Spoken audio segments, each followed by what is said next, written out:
Ladies and gentleman, ಮುಖ್ಯಮಂತ್ರಿ ಡಿ.ಕೆ. ಶಿವಕುಮಾರ್ ಅವರಿಗೆ ದೊಡ್ಡ ಗಂಡಾಂತರ ಬಂದು ಎರಗಿದೆ. ಅದೇನಪ್ಪಾ ಅಂತಂದ್ರೆ ಬಿಡದಿ ಟೌನ್ಶಿಪ್ ರೂಪದಲ್ಲಿ ಆ ಗಂಡಾಂತರ ಎದುರಿಗೆ ನಿಂತ್ಕೊಂಡಿದೆ.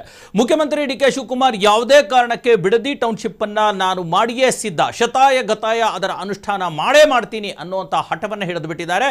ಇದೇ ವೇಳೆ ವಿಪಕ್ಷಗಳು ಬಿಜೆಪಿ ಮತ್ತು ಜೆಡಿಎಸ್ ಅದು ಹೇಗೆ ಮಾಡ್ತೀರಿ ನೋಡೋಣ, ನಿಮ್ಮಲ್ಲಿ ಇದ್ರ ಹಿಂದೆ ಇರ್ತಕ್ಕಂಥ ಅಂದರೆ ಟೌನ್ಶಿಪ್ ನಿರ್ಮಾಣ ಮಾಡ್ತಾ ಇರುವ ಹಿಂದೆ ಇರ್ತಕ್ಕಂಥ ಕುತಂತ್ರಗಳನ್ನು, ವ್ಯವಹಾರಗಳನ್ನು, ಅವ್ಯವಹಾರಗಳನ್ನು, ಭ್ರಷ್ಟಾಚಾರಗಳನ್ನು ಎಲ್ಲವನ್ನು ಕೂಡ ನಾವು ಹೊರಗಡೆ ಇಳಿತೀವಿ. ಜೊತೆಗೆ ರೈತರಿಗೆ ನೀವು ಅನ್ಯಾಯ ಮಾಡ್ತಿದ್ದೀರಾ, ಮೋಸ ಮಾಡ್ತಿದ್ದೀರಾ ಅನ್ನುವಂಥ ಮಾತನ್ನು ಹೇಳುವ ವಿಪಕ್ಷಗಳ ನಾಯಕರಾದ ಎಚ್ ಡಿ ಕುಮಾರಸ್ವಾಮಿ ಮತ್ತು ಬಿ.ವೈ. ವಿಜಯೇಂದ್ರ ಈಗ ಶತಾಯ ಗತಾಯ ಸರ್ಕಾರದ ವಿರುದ್ಧ ಹೋರಾಟಕ್ಕೆ ನಿಂತುಬಿಟ್ಟಿದ್ದಾರೆ, ಬೀದಿಗಿಳಿದು ಬಿಟ್ಟಿದ್ದಾರೆ. ಈಗ ಕಳೆದ ಒಂದು ವಾರದಿಂದ ನಡೀತಾ ಇರತಕ್ಕಂಥ ಪ್ರಕರಣ, ಈ ಒಂದು ಬೆಳವಣಿಗೆ ಇವತ್ತು ದೊಡ್ಡ ಮಟ್ಟದಲ್ಲಿ ಮತ್ತೊಂದು ಸುದ್ದಿಯನ್ನು ಪಡ್ಕೊಳ್ಳುವಂಥ ಎಲ್ಲ ಸಾಧ್ಯತೆಗಳು ಕೂಡ ಇವೆ. ಹಾಗಾದರೆ ಯಾಕೆ ಡಿ.ಕೆ. ಶಿವಕುಮಾರ್ ಈ ಒಂದು ಟೌನ್ಶಿಪ್ ಅನ್ನು ನಿರ್ಮಾಣ ಮಾಡೇ ಮಾಡ್ತೀನಿ ಅನ್ನುವಂಥ ಹಠಕ್ಕೆ ಬಿದ್ದಿದ್ದಾರೆ?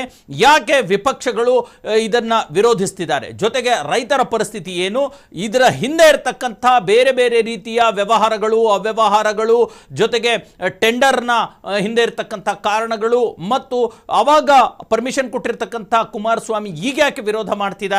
ಈ ಮಾತಿಗೆ ಡಿ.ಕೆ. ಶಿವಕುಮಾರ್ ಏನು ಹೇಳ್ತಾರೆ ಎಲ್ಲದರ ಕುರಿತಂತೆ ನಾನು ನಿಮಗೆ ಮಾಹಿತಿಯನ್ನು ಕೊಡ್ತೀನಿ.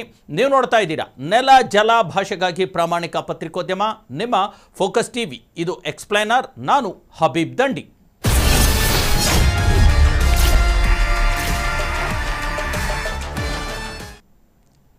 ಎಸ್ ವೀಕ್ಷಕರೇ, ಬಿಡದಿ ಟೌನ್ಶಿಪ್ ಪ್ರಕರಣ ಅನ್ನುವಂಥದ್ದು ರಾಜ್ಯ ಕಾಂಗ್ರೆಸ್ ಸರ್ಕಾರಕ್ಕೆ ಬಿಟ್ಟರು ಬಿಡದಿ ಮಾಯೆ ಅನ್ನೋ ರೀತಿಯಲ್ಲಿ ಕಾಡಿಸೋದಕ್ಕೆ ಶುರುವಾಗ್ಬಿಟ್ಟಿದೆ.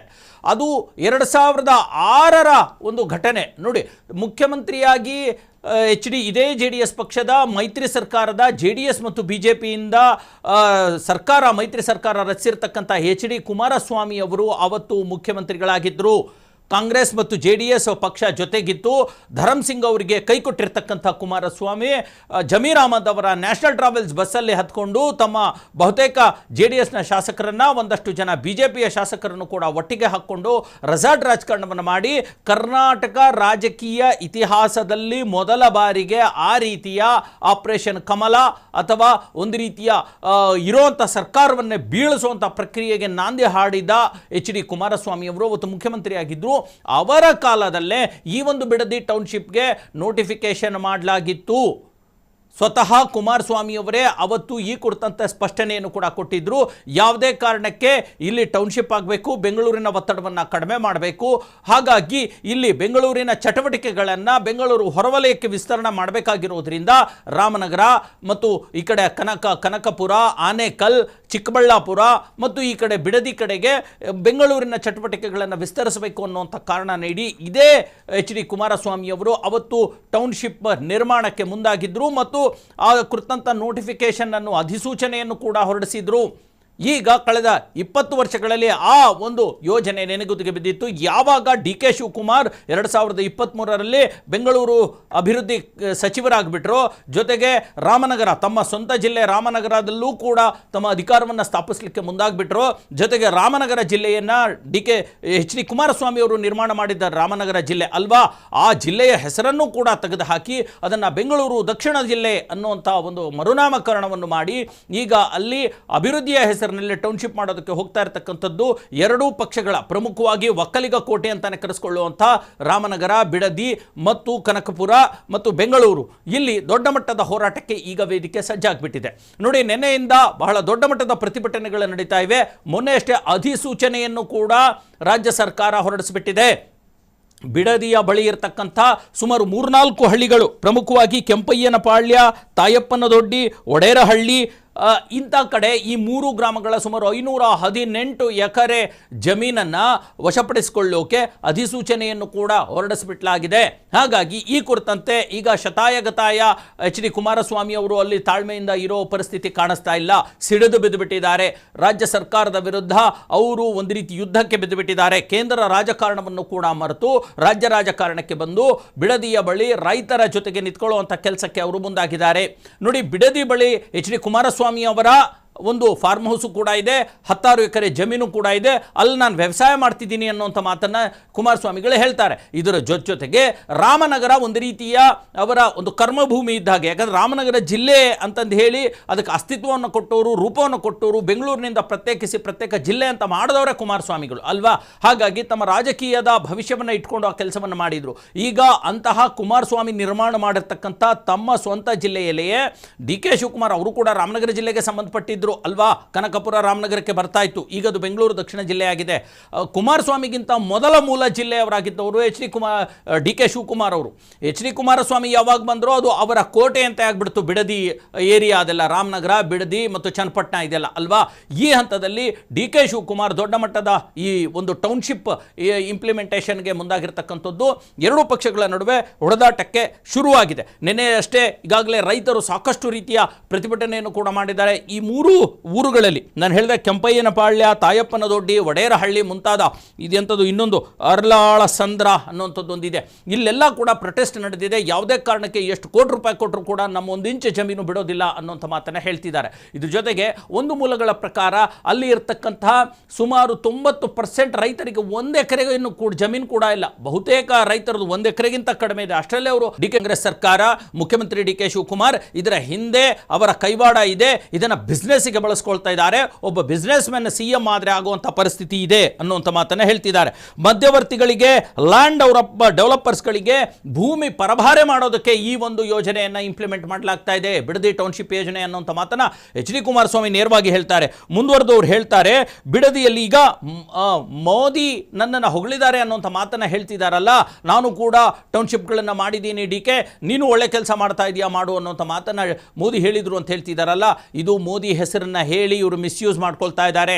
ಮೋದಿ ಟೌನ್ಶಿಪ್ಗಳನ್ನು ನಿರ್ಮಾಣ ಮಾಡಿದ್ದು ಗುಜರಾತ್ನ ಒಂದು ಜನನಿಬಿಡ ಪ್ರದೇಶದಲ್ಲಿ ಅಲ್ಲ, ರೈತರು ಬೆಳೀತಾ ಇರತಕ್ಕಂಥ ಗ್ರೀನ್ ಲ್ಯಾಂಡಲ್ಲಿ ಅಲ್ಲ. ಅಲ್ಲಿ ಯಾವುದೇ ಕಾರಣಕ್ಕೆ ಏನೂ ಬೆಳೀಲಿಕ್ಕೆ ಸಾಧ್ಯ ಆಗದೇ ಇರತಕ್ಕಂಥ ಡ್ರೈ ಲ್ಯಾಂಡ್ನಲ್ಲಿ, ಬರಡು ಭೂಮಿಯಲ್ಲಿ ಅವರು ಟೌನ್ಶಿಪ್ಗಳನ್ನು ಮಾಡಿದ್ದಾರೆ.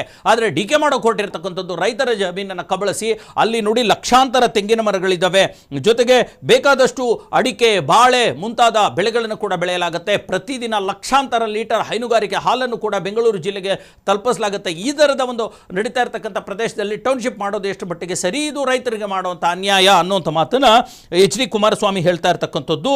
ಹಾಗಾಗಿ ಒಂದು 15-20 ಸಾವಿರ ಕೋಟಿ ರೂಪಾಯಿ ಯೋಜನೆ, ಎಷ್ಟು 15ರಿಂದ 20 ಸಾವಿರ ಕೋಟಿ ರೂಪಾಯಿ ಈ ಲಾಭಕ್ಕಾಗಿ ಈ ಯೋಜನೆಯನ್ನು ಅಲ್ಲಿ ಇಂಪ್ಲಿಮೆಂಟ್ ಮಾಡ್ತಿದ್ದಾರೆ ಅನ್ನೋಂಥ ಒಂದು ಗುರುತರ ಆರೋಪವನ್ನು ಕೂಡ ಎಚ್ ಡಿ ಕುಮಾರಸ್ವಾಮಿ ಮಾಡ್ತಾ ಇದ್ದಾರೆ. ಯಾರು ಮಾಡ್ತಾ ಇದ್ದಾರೆ ಹಾಗಾದರೆ? ಡಿ ಕೆ ಶಿವಕುಮಾರ್ ಮಾಡ್ತಿದ್ದಾರೆ ಅಂತ.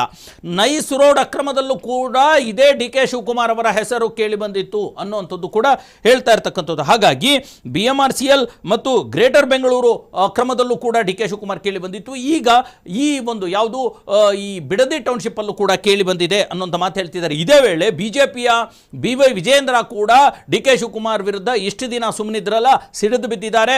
ಬಾಯಿಗೆ ಬಂದಾಗ ಅವರು ಮಾತನಾಡ್ತಿದ್ದಾರೆ, ಹಣ ಹೊಡೆಯೋ ಯೋಜನೆ ಇದು, ಇದನ್ನು ನಾವು ವಿರೋಧಿಸ್ತೀವಿ, ನಾವು ರೈತರ ಪರವಾಗಿ ನಿಂತ್ಕೊಳ್ತೀವಿ ಅನ್ನೋಂಥ ಮಾತನ್ನು BY ವಿಜಯೇಂದ್ರ ಕೂಡ ಹೇಳ್ತಾ ಇರ್ತಕ್ಕಂಥದ್ದು. ರಾಹುಲ್ ಗಾಂಧಿ ಮಧ್ಯಪ್ರವೇಶ ಮಾಡಬೇಕು ಅಂತ ಹೇಳಿರ್ತಕ್ಕಂಥ ವಿಜಯೇಂದ್ರ ಈಗ ರಾಹುಲ್ ಗಾಂಧಿಗೆ ಪತ್ರವನ್ನು ಕೂಡ ಬರೆದಿದ್ದಾರೆ. ಈ ಯೋಜನೆಯನ್ನು ನಿಲ್ಲಿಸುವಂತೆ ಹೇಳಿ ಅನ್ನುವಂಥ ಒಂದು ಮಾತನ್ನು ಅವ್ರು ಪತ್ರ ಬರೆದಿದ್ದಾರೆ. ಅಲ್ಲ, ವಿಜಯೇಂದ್ರಗೂ ರಾಹುಲ್ ಗಾಂಧಿಗೂ ಏನು ಸಂಬಂಧ? ಆಮೇಲೆ ರಾಹುಲ್ ಗಾಂಧಿ ಯಾವ ಅಧಿಕಾರದಲ್ಲಿದ್ದಾರೆ? ಅವರೇನು ಪ್ರಧಾನಮಂತ್ರಿ ಅಲ್ಲ, ಹೋಮ್ ಮಿನಿಸ್ಟರ್ ಅಲ್ಲ, ಏನೂ ಅಲ್ಲ ಅಲ್ವಾ. ರಾಹುಲ್ ಗಾಂಧಿಗೆ AICC ಅಧ್ಯಕ್ಷನೂ ಅಲ್ಲ, ಖರ್ಗೆ AICC ಅಧ್ಯಕ್ಷ ಅಲ್ವಾ. ರಾಹುಲ್ ಗಾಂಧಿಗೆ ಪತ್ರ ಬರೆಯೋದ್ರಿಂದ ಇದು ಯಾವ ಥರದ ರಾಜಕಾರಣ ಅಂತ ಗೊತ್ತಾಗ್ತಾ ಇಲ್ಲ. ವಿಜಯೇಂದ್ರಗೆ ನಿಜವಾಗ್ಲೂ ಅಷ್ಟು ಧೈರ್ಯ ಇದ್ದರೆ ಕೇಂದ್ರ ಸರ್ಕಾರಕ್ಕೆ ಪತ್ರ ಬರೀಲಿ. ಮೋದಿ ಹೆಸರನ್ನು ತೆಗೆದುಕೊಂಡು ಇಲ್ಲಿ ರಾಜಕಾರಣ ಮಾಡ್ತಿದ್ದಾರಲ್ಲ ಡಿ ಕೆ ಶಿವಕುಮಾರ್, ಅವರು ಮೋದಿ ಅವರಿಗೆ ಪತ್ರ ಬರೆದು ಯೋಜನೆಯನ್ನು ನಿಲ್ಲಿಸಿ ಅಂತ ಹೇಳ್ಬೋದಲ್ವಾ ವಿಜಯೇಂದ್ರ? ಅದನ್ನು ಬಿಟ್ಟು ರಾಹುಲ್ ಗಾಂಧಿಗೆ ಪತ್ರ ಬರೆದ್ರೆ ಅವ್ರ ಹತ್ರ ಅಧಿಕಾರನೂ ಇಲ್ಲ, ಏನೂ ಇಲ್ಲ. ಅದು ಯಾವ ಥರದ ರಾಜಕಾರಣನೋ ವಿಜಯೇಂದ್ರ ಅದು ಗೊತ್ತಿಲ್ಲ. ಮುಂದುವರೆದು ಇನ್ನೊಂದು ಮಾತನ್ನ ಹೇಳ್ತಾರೆ ವಿಜಯೇಂದ್ರ, ಮೋದಿ ಹೆಸರಲ್ಲಿ ದಲ್ಲಾಳಿತನ ನಡೀತಾ ಇದೆ, ದಲ್ಲಾಳಿ ಕೆಲಸ ಮಾಡಲಾಗ್ತಾ ಇದೆ, ಹಾಗೇನಾದರೂ ಮೋದಿ ಹೆಸರನ್ನ ದುರ್ಬಳಕೆ ಮಾಡಿಕೊಂಡ್ರೆ ಸುಮ್ಮನಿರಲ್ಲ ಅನ್ನುವಂಥ ವಾರ್ನಿಂಗ್ ಕೂಡ ಮಾಡಿದ್ದಾರೆ. ಇದೆಲ್ಲದರ ನಂತರನೂ ಕೂಡ ನಾವು ಎಚ್ ಸಿ ಬಾಲಕೃಷ್ಣ ನಿನ್ನೆ ಪ್ರೆಸ್ ಮೀಟ್ ಮಾಡಿಬಿಟ್ಟು ಹೇಗೆ ಎಚ್ ಡಿ ಕುಮಾರಸ್ವಾಮಿ 2006ರಲ್ಲಿ ಈ ಕುರಿತಂತೆ ಯೋಜನೆಗಳ ಬಗ್ಗೆ ಮಾತನಾಡಿದ್ರು, ಹೇಗೆ ಯೋಜನೆಯ ಪರವಾಗಿದ್ದರು, ಬಿಡದಿ ಟೌನ್ಶಿಪ್ ಅನುಷ್ಠಾನದ ಪರವಾಗಿದ್ದರು, ಆಗೊಂದು ಮಾತಾಡ್ತಾರೆ, ಈಗೊಂದು ಮಾತಾಡ್ತಾರೆ. ಸಮಯಕ್ಕೆ ತಕ್ಕ ಹಾಗೆ ತಮ್ಮ ಬಣ್ಣವನ್ನು ಕುಮಾರಸ್ವಾಮಿ ಬದಲಾಯಿಸ್ತಾರೆ, ತಮ್ಮ ರಾಜಕಾರಣವನ್ನು ಬದಲಾಯಿಸ್ತಾರೆ, ಅವಕಾಶಕ್ಕೆ ತಕ್ಕ ಹಾಗೆ ಬದಲಾಯಿಸ್ತಾರೆ ಅನ್ನೋಂಥ ಆರೋಪವನ್ನು ಕೂಡ ಮಾಡಿಬಿಟ್ಟಿದ್ದಾರೆ. ಹಾಗಾಗಿ ಈಗ ಒಟ್ಟಾರೆ ಬಹಳ ದೊಡ್ಡ ಮಟ್ಟದಲ್ಲಿ ಈ ಚರ್ಚೆಗೆ ಗ್ರಾಸವಾಗ್ತಾ ಇರ್ತಕ್ಕಂಥದ್ದು. ಇನ್ನೊಂದು ಮಾತು, ಈ ಬಿಡದಿ ಟೌನ್ಶಿಪ್ ಅನ್ನು ಕೊಟ್ಟಿರ್ತಕ್ಕಂಥದ್ದು ಯಾರಿಗೆ ಗೊತ್ತಾ? ಅದನ್ನು ನಿರ್ಮಾಣ ಮಾಡಲಿಕ್ಕೆ DLF ಅನ್ನುವಂಥ ಕಂಪನಿ ಕೊಡಲಾಗಿದೆ. ಆ DLF ಕಂಪನಿ ರಾಬರ್ಟ್ ವಾದ್ರಾ ಅವರ ಒಡೆತನದ ಕಂಪನಿ, ಅವರ ಅಧೀನದಲ್ಲಿ ಬರುವಂಥ ಕಂಪನಿ. DLF ಕಂಪನಿಯ ಒಂದು ಓನರ್ ರಾಬರ್ಟ್ ವಾದ್ರಾ ಅನ್ನುವಂಥ ಮಾತುಗಳು ಕೂಡ ಕೇಳಿ ಬರ್ತಾ ಇದೆ. ರಾಬರ್ಟ್ ವಾದ್ರಾ ಯಾರು? ರಾಹುಲ್ ಗಾಂಧಿ ಅವರ ಮಾವ, ಪ್ರಿಯಾಂಕಾ ಗಾಂಧಿ ಅವರ ಗಂಡ, ಸೋನಿಯಾ ಗಾಂಧಿ ಅವರ ಅಳಿಯ. ಹಾಗಾಗಿ ಅವರಿಗೆ ಒಂದು ರೀತಿಯ ಸಮಾಧಾನ ಮಾಡಲಿಕ್ಕೆ ಈ ಒಂದು ಯೋಜನೆಯನ್ನು ಅವ್ರಿಗೆ ಕೊಡಲಾಗಿದೆ DLF ಕಂಪನಿಗೆ ಅನ್ನುವಂಥ ಮಾತುಗಳು ಕೂಡ ಕೇಳಿ ಬರ್ತಾ ಇದೆ. ಹಾಗಾಗಿ ಈಗ JDS ಏಕಾಂಗಿ ಹೋರಾಟವನ್ನು ನಡೆಸಿರ್ತಕ್ಕಂಥದ್ದು, BJP ಕೂಡ ಈ ಹೋರಾಟಕ್ಕೆ ಧುಮುಕಿರ್ತಕ್ಕಂಥದ್ದು. ಒಟ್ಟಾರೆ DK ಶಿವಕುಮಾರ್ ಅವರಿಗೆ ಡಿಚ್ಚಿ ಹೊಡಿಲಿಕ್ಕೆ ಈಗ ಕುಮಾರಸ್ವಾಮಿ ಮತ್ತು ವಿಜಯೇಂದ್ರ, JDS ಮತ್ತು BJP ಇಬ್ಬರು ಕೂಡ ಒಟ್ಟಾಗಿ ಹೊರಟು ಬಿಟ್ಟಿದ್ದಾರೆ. ಇದು ಎಲ್ಲಿಗೆ ಹೋಗಿ ನಿಲ್ಲುತ್ತೆ? DK ಶಿವಕುಮಾರ್ ಯೋಜನೆಯನ್ನು ಕೈ ಬಿಡ್ತಾರಾ ಅಥವಾ ಹಿಡಿದ ಹಠ ಸಾಧಿಸಿಯೇ ಸಿದ್ಧ ಅನ್ನುವಂಥ ಮಾತು. ಯಾಕಂದ್ರೆ ತುಂಬ ಹಠಗಾರ DK ಶಿವಕುಮಾರ್ ಗೊತ್ತಿದ್ದೇ ಇದೆ, ಅದನ್ನು ಸಾಧಿಸ್ತಾರಾ? ಈ ಮೂಲಕ ಕಾಂಗ್ರೆಸ್ ಪಕ್ಷಕ್ಕೆ ಇದು ದೊಡ್ಡ ರಾಜಕೀಯ ಮುಳುವಾಗಿ ಪರಿಣಮಿಸುತ್ತಾ? ವಿರೋಧ ಪಕ್ಷಗಳಿಗೆ ರಾಜಕೀಯ ಅಸ್ತ್ರ ಆಗುತ್ತಾ? ಇವೆಲ್ಲವೂ ಕೂಡ ಮುಂದಿನ ದಿನಗಳಲ್ಲಿ ಸಾಬೀತಾಗಲಿದೆ. ಎಸ್ ವೀಕ್ಷಕರೇ, ಇದಾಗಿತ್ತು ಇವತ್ತಿನ ಎಕ್ಸ್ಪ್ಲೇನರ್.